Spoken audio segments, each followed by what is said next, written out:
have you here, and what a night, right? Yeah, it's been a whirlwind, and tonight was just so special. I mean, I want to talk about all the matches, everything that transpired, but first, I have to ask you, there's been so much speculation from the WWE Universe as to what the end means, and I know I wanted to ask what your thoughts were when you named it. Well, I just want to take this time to say at this moment that NXT is no longer. I'm just kidding. No, just forget. Scared all of us. Yeah, no, I didn't blow up the internet. No, so this is one of those things that NXT Takeover The End. It's multiple meanings. It's multiple. When you really look at what this night was, Samoa Joe and Finn Balor, the rivalry that they have had over the last 7 or 8 months has been just incredible. They've had epic matches. Finn has won a couple, and Joe taking the title from him, and now coming back to this. And I kind of felt like this was the end of it. This was the definitive end. And what do you do at the end? You put it inside of a steel cage, and you let them go to war, and you end it. That was one, way of looking at this. There was multiple ways, but the biggest way for me, and I think you saw it at the open of the show, is that NXT has been this just amazing transition from where it started. And when you see that package, and you see Seth Rollins as the first NXT champion, and you see Paige with the NXT Women's Championship, and you see where it started and how it started, and then eventually what it became, and where we are now. And I really felt like we've transitioned now from being this developmental brand and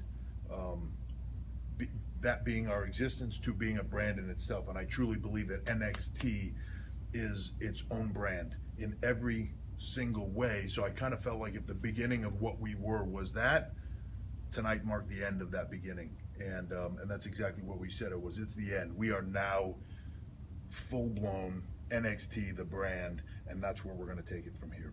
Yeah, it's definitely grown so much in the little time that it's been here.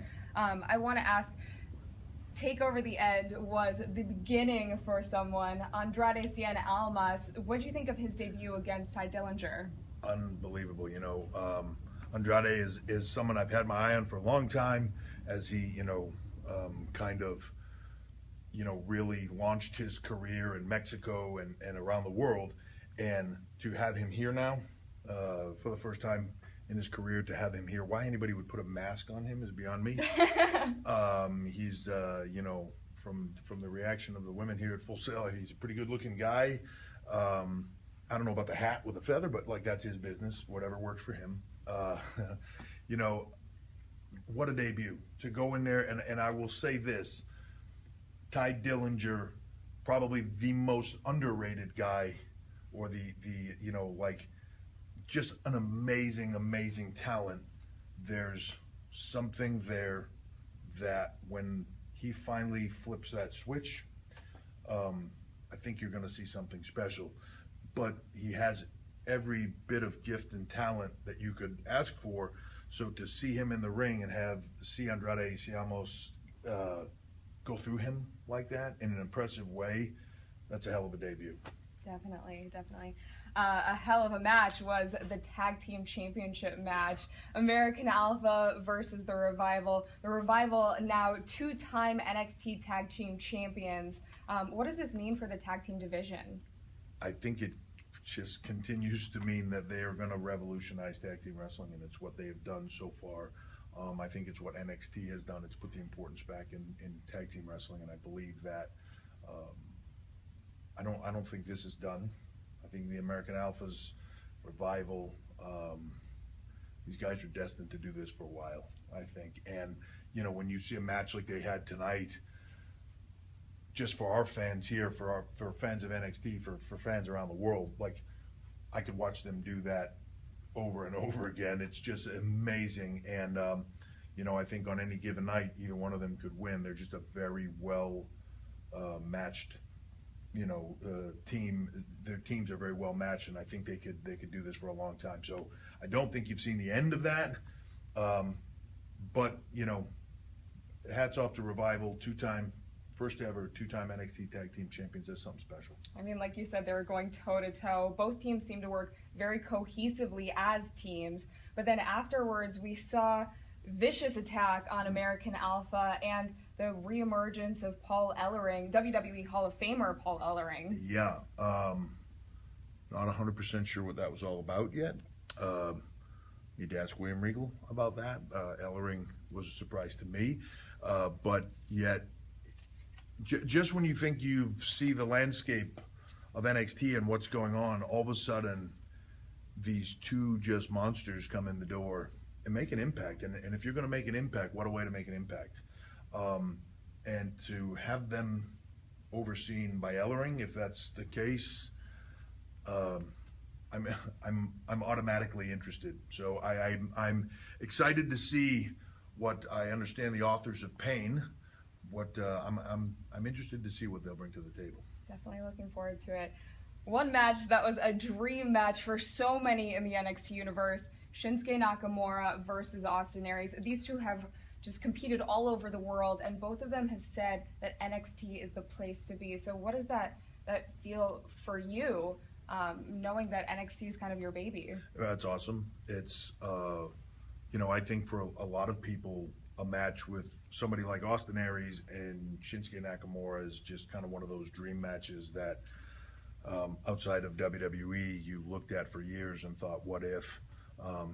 Nakamura is just, he's hard to explain. He's just this force of nature in the ring, and Austin Aries is, no slouch. So to see those two go at it, I think a dream match for everybody. But again, Nakamura, to me, proving why he is and was for a long time one of the most sought after talent in the world. And then to your point, shows you why NXT is the place to be, because those are the guys that are begging to walk through the door here. You see it time and time again. Guys at that level asking to be here at NXT. Yeah, well, speaking to that, we've seen Bobby Roode both at NXT Takeover Dallas and then again tonight walking into Regal's office. What was that about? Yeah, I mean, I think, again, just an example of the whole world wanting to be here. NXT is a place to be. It is the hottest brand right now, anywhere. And I just think that everybody is clamoring to be here. Everybody, and that goes from the Austin Aries to the Nakamuras to the Bobby Roodes. This is the place to be. When you can bring that level of competition, when you can walk into the ring on any given night against Finn Balor, Samoa Joe, everybody wants to be here competing with that. If you're one of the women, you want to be here competing against Asuka, Nia Jax. This is the place to be. If you want to make your mark in the sports entertainment world, NXT is where you do it. Yeah. You mentioned the NXT Women's Champ Asuka and Nia Jax. They had such an impressive match tonight, both just going toe-to-toe pretty much the entire time. Asuka won after kicking Nia Jax 3 times. So do you think that that's a setback at all for Nia Jax? I don't. First of all, I haven't seen anybody push Asuka that hard since she's been here. And I don't mean that because I know Bayley took her to the limit, but at the same point in time, Asuka was in the driver's seat for a lot of that match. This is the first time I've seen Asuka in the kind of the defensive position for that length of time in a match. And what people forget is that, Asuka has been doing this for 10, 11 years now, I believe. That's a long period of time. She's got a lot of skill, a lot of time in the ring. She brings an experience level that when you speak of Nia Jax, having been in the ring for 1 year as a pro doing this, wow. Yeah. To be able to push somebody at that level, and Asuka is arguably the best in the world. I don't think it's a setback for Nia Jax. I think it's just a stutter step to get where she wants to be, which is being one of the best in the world. She says it all the time. There is nobody else like her, and there isn't, and she's going to continue to show that. What does that mean for the other women here at NXT, from Bayley to other women who might want to get into the title picture? Yeah, I think they're on notice. I don't think Nia Jax is going anywhere. but I also think it proves to them that I think a lot of people thought that Nia Jax was going to walk through Asuka in some way, that, you know, Asuka's tough and Asuka's this, just this banshee in the ring that just goes nuts, and but that it wasn't going to work against Nia Jax, and I think Asuka proved them wrong. I think that's two people at the top that aren't going anywhere fast, and when you start to talk about Bayley coming back from her injury, man, it's a really impressive landscape.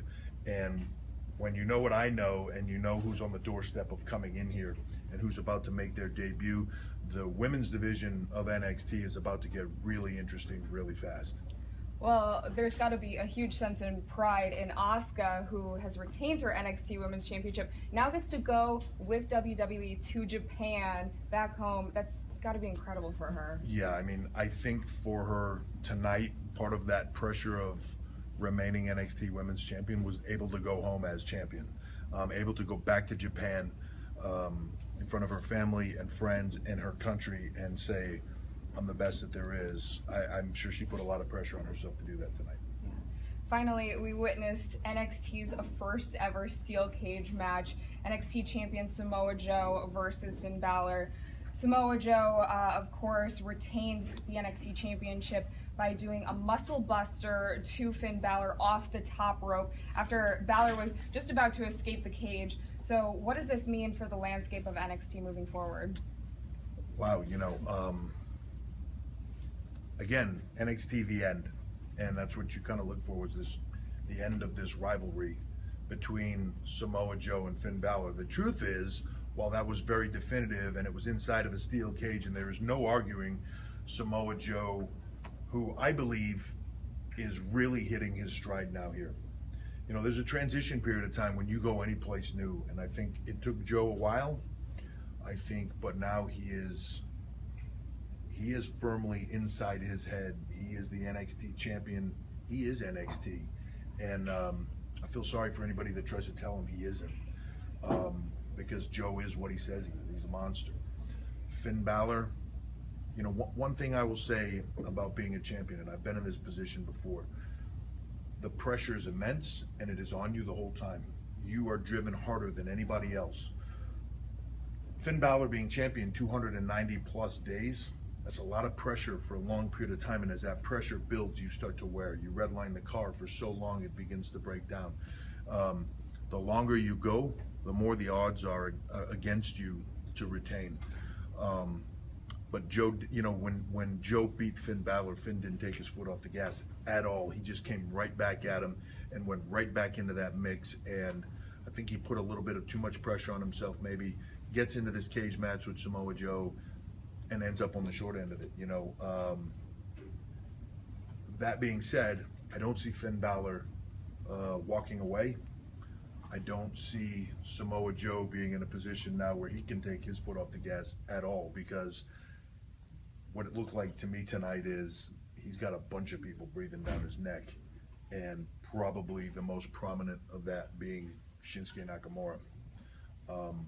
If I'm Samoa Joe, I'm looking hard at Shinsuke Nakamura right now and trying to figure out what that game plan is going to be, because that battle is coming. I mean, that gets me really excited. I'm sure it gets the NXT universe excited as well. So what does this mean for NXT, and specifically, what does this mean for you? What do you have coming up? Well, for NXT and for me, it's just continuing on this path of explosive growth for NXT. We leave from here this weekend to go to the Download Festival in the UK. Amazing music festival. NXT Loud brings NXT some of the best music in the world that you know, works with us on these events and with our talent, and that Download Festival is a part of that. 3 days in the UK with 100,000 fans at each day. It's amazing, and NXT is a massive part of that, having matches within the fairgrounds itself, and then continuing on and touring the UK with Ireland and going to Liverpool and Bournemouth, and so it's a full tour. NXT is taking over the globe, and I look forward to, you know, taking it further and further. And then, of course, it's summertime, so SummerSlam is coming, and we just made the announcement that NXT Takeover Brooklyn will take place the night before SummerSlam.